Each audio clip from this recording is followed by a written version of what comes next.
안녕하십니까. 지금 이제 이재명과 조국이가 정말 이제 그 추악한 뒷거래를 하고 있습니다. 저는 아주 도저히 정상적인 거래라고 안 보고요. 추악한 뒷거래 야합으로 봅니다. 아무리 그 당선이 중요하다 하더라도, 아무리 이제 그 윤석열 대통령 탄핵, 자기들이 방탄 동맹 중요하더라도 이게 도저히 납득할 수 없는 행태를 보이고 있어요. 무슨 말이냐면 이제 호남에서는 이제 뭐 불법 선거운동으로 죽기 살기로 싸우면서, 또 이제 부산에서는 서로 이게 단일화 해가지고 국민의힘과 싸우자, 이런 이제 상반된, 똑같은 사람이 어떻게 이렇게 상반되게 행동할 수 있는지 저는 납득이 안 돼요. 지금 이렇게 되면 이제 이거 어떻게 될까요? 조국당은 이제 그 호남의 민주당의 이중대로 전락하지, 이제 앞으로 충청이나 수도권, 경상도에서는 전부 독자적으로 후보를 못 내잖아. 지방선거 다음에도.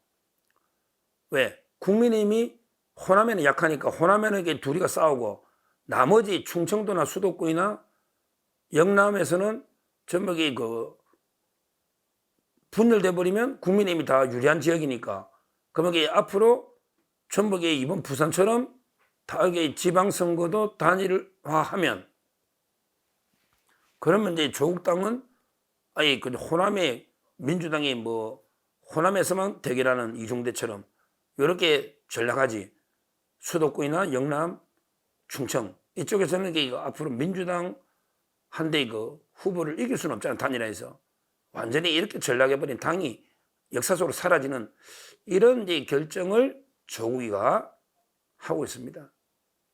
참 이게 그 황당한 결정이죠. 조국이가 호남에서는 뭐라 했냐면요.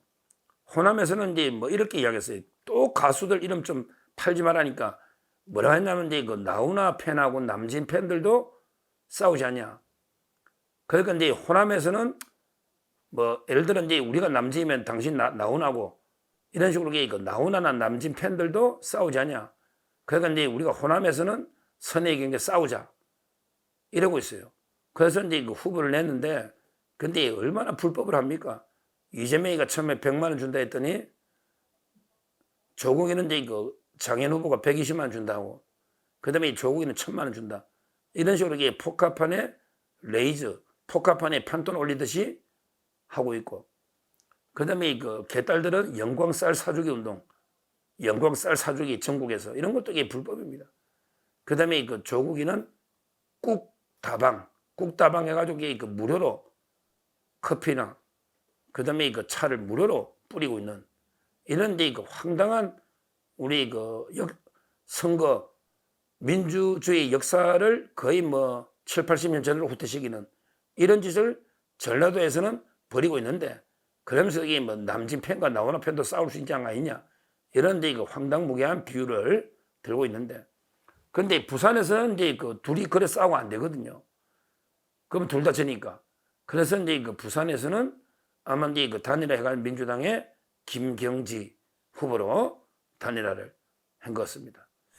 그러니까 지금 둘이는요, 뭐 여러 가지 이제 그 당의 뭐 장래 운명이나 이런 거보다는 당장 이제 그 선거 둘 다 이겨서 윤석열 정권한테 타격을 가하고, 그래가지고 이제 그 둘 다 방탄으로 살아야 된다, 이러기 위해서는 이제 뭐 수단 방법 안 그리고 다 이기게 되니까, 그러니까 부산서는 단일화하고 호남은 어차피 누가 해도 이기니까 우리 이기고, 뭐 이런 식의 어떤 오직 승리, 이래가지고 그 야합을 하고 있다, 저는 이렇게 봅니다. 이대로 가면 이게 조국당은 저는 역사 속으로 사라진다 봐요. 왜? 그 앞으로 영남, 그럼 충청도 비슷한 상황이 될 겁니다. 분열되면 국민의힘이 유리하니까 단일해야 될 겁니다. 그러면 또 민주당이 되겠죠. 조국당이 단일 후보가 될 일은 없죠. 수도권 더하죠. 이러면 조국당은 역사 속으로 사라지는 이런 이제 그 결정을 하게 되는 거죠. 아주 뭐 조국에는 이제 이번 보궐 하나에 자기 방탄 때문에 목숨을 걸은, 어차피 자기 구속될 것 같으니까 이제 10월 말이면 아마 이게 보통 올해 중에 판결 나니까 12월 달에는 안 합니다.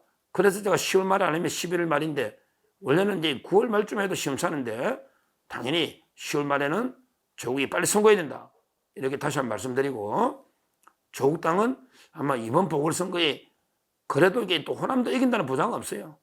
또 호남 이기면 뭐합니까? 호남당이 될 텐데. 어차피 이게 다른 지역에서는 단일화하면 지금 이게 민주당이 밀릴 텐데.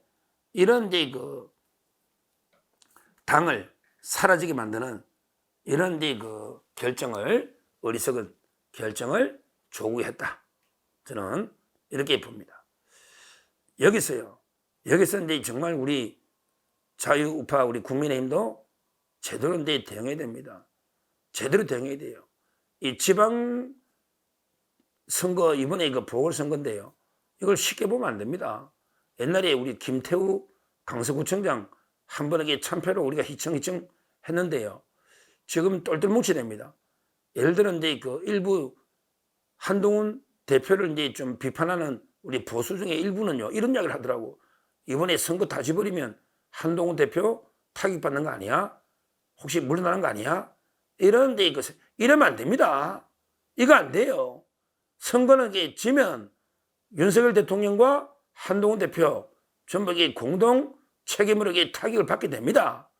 아무리 당은 책임은 한동훈 대표가 직접적으로 이제 그 선거를 지휘하고 하지만, 그렇지만 참패했을 때 그 대통령한테도 그 타격이 갈 수밖에 없어요.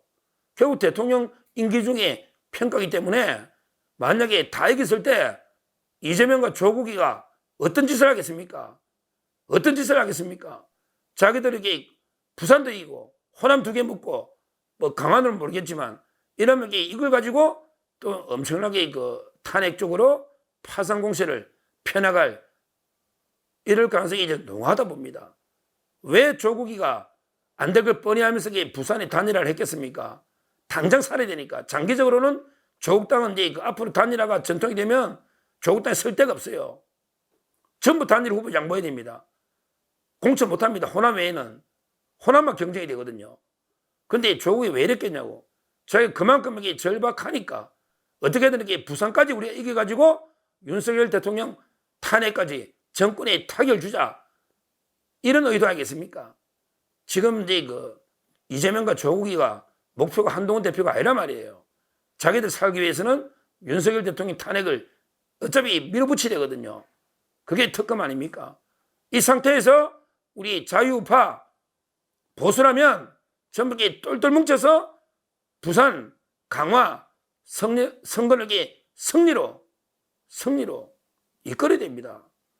저는 느슨하게 서로 분열돼가지고 선거에 대해서 선막이 오히려 다 참패하면 뭐 한동훈 대표가 좀 희청하지 않겠냐. 이렇게 생각하면 안 된다는 말이에요. 정말 그러면 이게 심각한 상황이 올 수가 있습니다. 똘똘 뭉쳐서 호남은 이게 어쩔 수 없지만요. 부산하고요. 강화는 이게 지켜내야 됩니다. 강화는 특히 이제 안상수 또 이제 우리 어떻게 시장까지 2번 하시고 국회의원까지 3번 하신 이런 분이 끝까지 완주하면 안 되는데 안 돼요. 강화. 거기는 이제 좀 안상수 시장님 좀 큰 꿈을 보시고 멀리 보시고요. 거기에 지금 여론상 이기기도 힘들잖아요. 뭐 제가 보기에 그래도 국민의힘이 좀 유리하다고 보지만 그나마 이게 민주당 후보도 상당히 쫓아오고 있지 않습니까? 분열대가 거기까지 지면 큰일 나니까 안상수 시장님 좀 이게 대성적으로 한번 결단을 내려달라. 다시 한번 제가 간곡히 말씀을 드리면 그러면 이게 앞으로 더 큰 꿈의 기회가 있다. 이렇게 제가 말씀드리고요.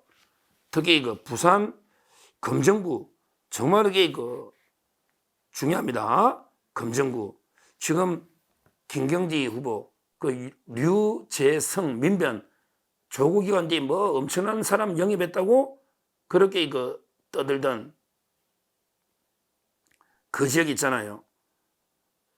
그만큼 이게 류재성 후보가 이제 민변에 사무처장가 했는데 경선에 떨어지고 김경지 변호사로 이제 단일화를 한 거 아닙니까?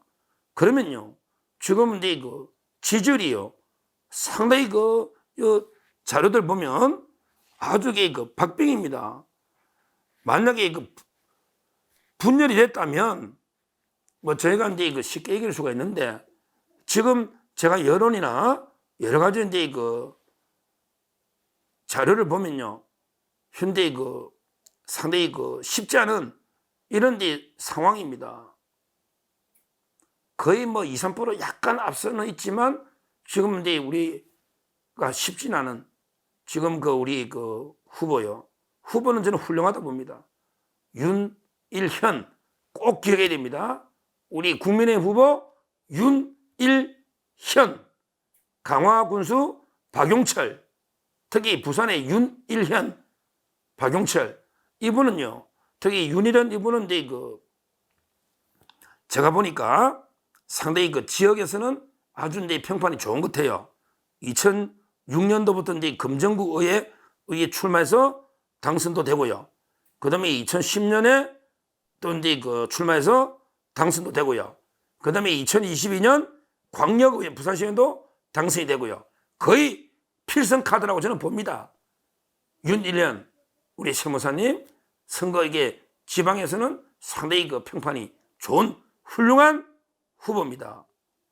이분이 그 부산 금정초등학교, 동래고등학교, 부산대 경영학과, 연세대학교 경영학 석사 아주 훌륭한 세무사님, 정말 이게 우리 후보는 아주 자랑스러운 후보입니다. 전국에 우리 자유파 보수 국민이라면 찾아보면 이게 금정에 저도 몇 명 있어요. 그 금정구가 원래 동네하고 가까워서 이게 원래 보수 상당히 텃밭인데, 근데 이번에 만만치 않아요. 단일화 되기 때문에. 이재명 조국에 손잡았단 말이에요. 그러니까 혹시라도 이 방송을 보시는 분들은 금정구, 특히 부산에 누구라도 있으면 전화해서 한 표라도, 지금 이게 몇 표 차이가 안 나요. 2, 3% 차이 박빙입니다. 여론조사상으로. 한 표라도 운동해서 반드시 윤일현 후보를 당선시키게 됩니다. 여기 친윤이 어디 있고 친한이 없어요. 지금 이게 선거 다지면 한동훈 대표뿐만 아니라 윤 대통령이 치명적인 타격을 받게 됩니다. 그 다음에 조국 이재명이가 아나무인으로 설치게 됩니다. 부산까지 이기면, 그 무너지면 심각한 상황입니다. 윤일현 후보도 상당히 좋으니까 부산에 우리 의원들하고 총력 지원해서 전국 우리 자유파 보수 국민들이 다 뭉쳐서 거기에 연고를 찾아서 전해서 어떻게든 윤일현 후보를 당선시키게 된다. 이걸 제가 강력하게 말씀을 드리고요. 그 다음에 강화군수 박용철 마찬가지입니다. 그분이 지역에서는 훌륭한 후보예요. 근데 안상수 시장님 그래서는 안 된다. 제가 한 말씀 드리고요. 그 다음에 그 이재명과 조국의 추악한 뒷거래 야합은 왜 부산에서 그래 했겠냐. 호남에서는 그렇게 싸우면서 그 이유는 어떻게든 이번 하나를 보는 거예요. 조국이는 이번 하나에 이겨서 윤 대통령 탄핵해서 자기들이 살려고 하는 요거 하나입니다. 장기적으로 조국 땅은 사라지고 없어지더라도 이번 보궐선거 이겨서 윤 대통령 끌어내려야 되겠다. 이것 때문에 추악한 뒷거래 야합을 한 거다. 이 본질을 알고요. 우리가 기필코 강화도 그다음에 그 부산 선거는 사수해야 되겠다. 다시 한번 말씀드립니다. 감사합니다.